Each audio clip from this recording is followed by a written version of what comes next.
Hello, everyone.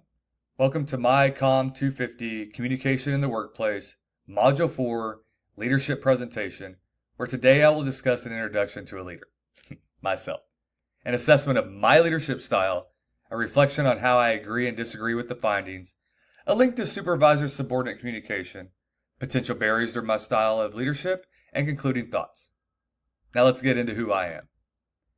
My name is Joshua Reece. I'm the proud father of two amazing teenagers, one girl, one boy. Self-proclaimed world traveler and a student here at Arizona State University. At 17 and still a junior attending Alpena High School in Arkansas, I joined the United States Army as a combat engineer and just over 6 months ago retired after nearly 25 years of service.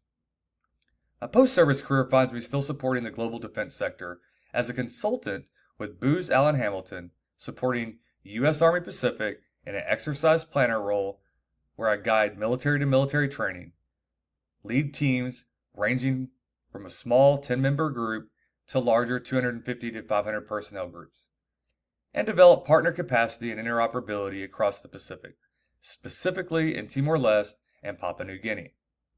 Balancing leadership in this type of environment has taught me the immense value of communication, adaptability, and perspective. Now let's take a deeper look into my leadership style.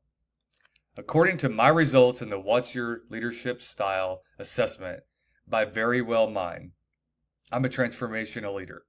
This affirms my personal bias and is consistent with how I strive to create dynamic environments where team members are motivated by a shared purpose and encouraged to grow personally.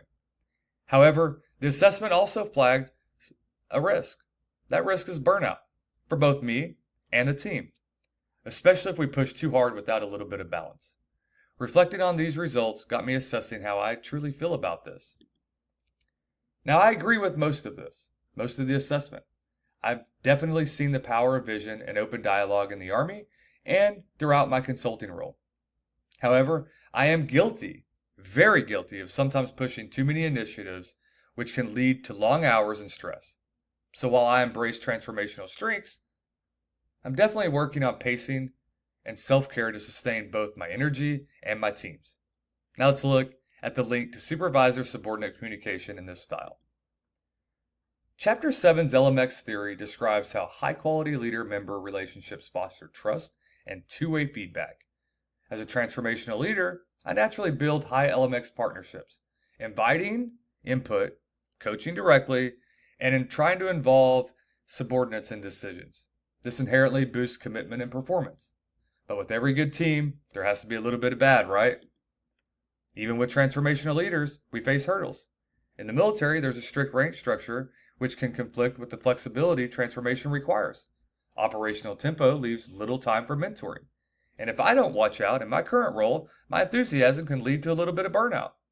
Being aware of these barriers helps me adapt my approach to each and every situation that I'm involved in. So how do I internalize all this? In summary, I see it pretty simple. Transformational leadership fuels engagement and development, especially when paired with strong LMX relationships. Yet sustainable success demands self-care, situational flexibility, and occasional use of more direct approaches. So thank you. I trust that this has been both informative and reflective for you, and I look forward to comments, questions, and discussions on how leadership styles and communication intersect in organizations. Have a great day.